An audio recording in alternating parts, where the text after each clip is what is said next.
ഇന്ന് ഞായറാഴ്ചയായിരുന്നു കേട്ടോ. അപ്പോൾ ഇന്ന് ഞായറാഴ്ച ആയതുകൊണ്ട് ഒരു രസവുമില്ല. ഇന്നിവിടെ ഹസ്ബൻഡൊന്നും ഇല്ല കേട്ടോ. അപ്പോൾ ഞാനും മക്കളും മാത്രമേ ഉള്ളൂ. അപ്പോൾ ഇന്ന് കുറച്ച് നേരം ലൈവിലൊക്കെ പോയി കേട്ടോ.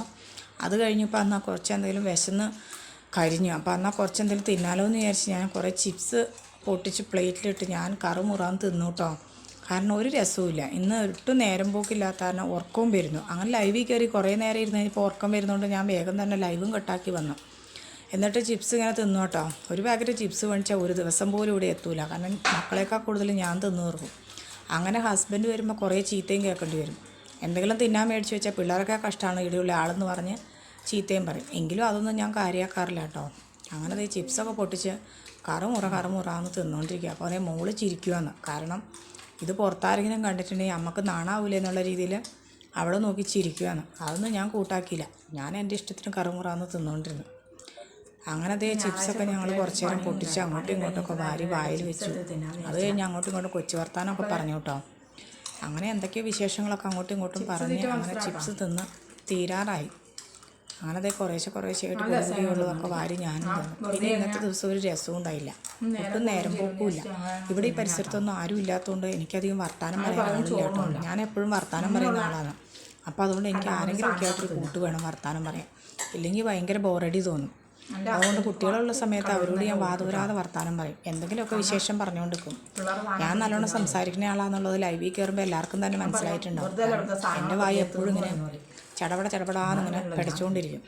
എനിക്ക് അത്രയ്ക്ക് ഇഷ്ടമാണ് വർത്താനം പറയുന്നത്. ഇപ്പോൾ ഞങ്ങൾ 3 വർഷമായിട്ട് ഇവിടെ ഒറ്റപ്പെട്ട് ഇങ്ങനെ ഇരിക്കുന്നതാണ്. ആരോടും വർത്താനം പറയാനൊന്നും ആളില്ല കേട്ടോ. അപ്പോൾ അതുകൊണ്ട് ഞാനിങ്ങനെ കിട്ടുന്നയാളെ കൊല്ലുക എന്ന് പറയില്ലേ, അതുപോലെ ഞാൻ എപ്പോഴും ഇങ്ങനെ അവരോട് ഇങ്ങനെ വർത്താനം പറഞ്ഞ് അവരെ ഇതാക്കിക്കൊണ്ടിരിക്കും. പക്ഷേ എന്നാലും ആരും ബോറടിക്കാമെന്ന് ഇതുവരെ പറഞ്ഞു കേട്ടിട്ടില്ല കേട്ടോ. അപ്പോൾ അതുകൊണ്ട് എല്ലാവരോടും വർത്താനം പറയാൻ എനിക്ക് ഭയങ്കര ഇഷ്ടമാണ്. അപ്പോൾ ഇവിടെയാണെങ്കിൽ ആരും ഇല്ല വർത്താനം പറയാൻ, ഞാനും മക്കളും മാത്രമേ ഉള്ളൂ. അങ്ങനെ ഞങ്ങൾ ചിപ്സൊക്കെ തിന്ന് ഇങ്ങനെ കുറേ സമയം അങ്ങോട്ടും ഇങ്ങോട്ടും വർത്താനമൊക്കെ പറഞ്ഞ് ഇങ്ങനെ എന്തെല്ലോ പറഞ്ഞുകൊണ്ടിരുന്നു. അങ്ങനെ പിന്നെ ദാഹിച്ചപ്പോൾ ഞാൻ അടുക്കളയിൽ വന്ന് കുറച്ച് വെള്ളം കുടിക്കാൻ നിർത്തി. അങ്ങനെ വെള്ളമൊക്കെ കുടിച്ച് അവളെന്തെങ്കിലുമൊക്കെ ചോദിക്കുമ്പോൾ അതിനൊക്കെ ഉത്തരവും പറഞ്ഞ് ഞാനിങ്ങനെ വെള്ളമൊക്കെ കുടിച്ച് അങ്ങോട്ടും ഇങ്ങോട്ടും കുറേ നേരം കൂടണ്ടേന്ന് വിചാരിച്ച് നടക്കുക കേട്ടോ. അപ്പോൾ അവൾക്കും വെള്ളം വേണമെന്ന് പറഞ്ഞു. അങ്ങനെ അവളും കുറച്ച് വെള്ളം ക്യാമറയിൽ നോക്കി കുടിച്ചു. പിന്നെ മുടിയൊക്കെ വാരി കെട്ടാനുള്ളതിൽ നോക്കി. അങ്ങനെ മുടിയൊക്കെ കെട്ടി. പിന്നെ ഇനി ചെറിയ പണികളൊക്കെ ഉണ്ടായിരുന്നു കേട്ടോ. നോക്കിയാൽ കാണാത്ത പണിയൊക്കെ. പിന്നെ നമ്മളതൊന്നും കണ്ടില്ല എന്ന് വെക്കുന്നുണ്ടല്ലേ പണിയില്ല എന്ന് പറഞ്ഞേ. അപ്പോൾ അങ്ങനെ ഞങ്ങൾ പുറകുവശത്ത് വന്നു. അപ്പോൾ പുറകിലൊന്നും ആരും ഇല്ല കേട്ടോ. ഇവിടെയൊന്നും ഒരു മനുഷ്യരും ഇല്ല. അങ്ങനെ ഞങ്ങൾ മിണ്ടി പറഞ്ഞ് അങ്ങോട്ടും ഇങ്ങോട്ടും കുറച്ച് നേരം ചിപ്സ് വീണ്ടും എടുത്തുകൊണ്ട് വന്ന് പുറകുവശത്ത് ഇറയത്തിരുന്ന് ഇങ്ങനെ തിന്നു. അങ്ങനെ പുറത്ത് ആരെങ്കിലുമൊക്കെ ഉണ്ടോ എന്നൊക്കെ നോക്കി.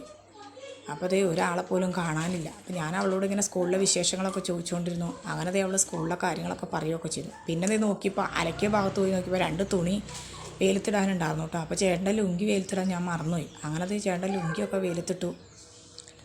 അത് കഴിഞ്ഞ് കുറച്ച് നേരം കഴിഞ്ഞപ്പോൾ മോള് വന്നു. മോൾക്ക് വിശക്കുവാന്ന് പറഞ്ഞു. അത്രയും ചിപ്സൊക്കെ തിന്നിട്ട് പിന്നെയും വിശക്കുവാന്ന് പറഞ്ഞപ്പോൾ ഞാൻ അവളെ കലമ്പുകയും ചെയ്തു കേട്ടോ.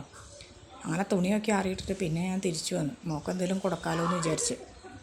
അപ്പോൾ അങ്ങനെ അവളും ക്യാമറയിലേക്ക് നോക്കി നടന്നു പോയി ചിരിച്ചുകൊണ്ടിരിക്കും കേട്ടോ. കാരണം ഇതെല്ലാം അവൾ തന്നെ കാണുമല്ലേ, അതുകൊണ്ട്.